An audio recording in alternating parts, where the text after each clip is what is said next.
Ayun, lulusot pa. Parang yung tipong, malinis ako. Magmamalinis pa etong katulad ni Lala Soto. Una, ang pahayag niya dati ay magalit na ang dapat magalit. At yun nga po, nakita niya siguro yung reactions ng mga netizens.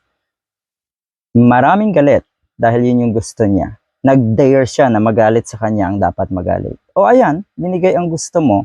Pero yun nga, magdidemanda daw etong si Lala Soto sa mga tao na matindi daw siyang tirahin sa social media. Lalo na po yung isang head ng ABS-CBN. So yun, good luck. Baka pinagtatawanan ka na ngayon dahil ikaw mismo yung nag-dare na magalit sa'yo ang mga dapat magalit. Yan, binigay sa'yo.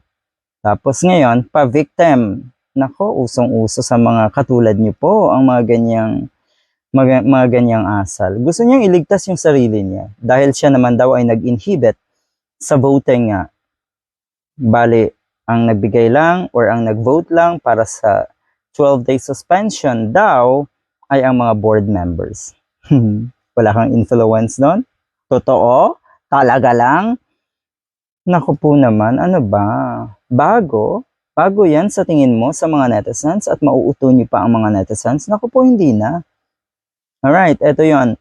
MTRCB said that Chairman Lala Soto, yan pala yung tunay niyang pangalan, Antonio, inhibited from voting in the suspension of its showtime to ensure that board members would exercise their independent judgment.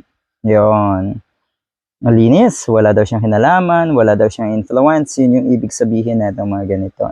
Okay, mas maganda siguro or bumoto ka na lang talaga. Dahil una pa lang, yun naman ang gusto mo. Okay. So, good luck sa galit ng mga netizens sa'yo.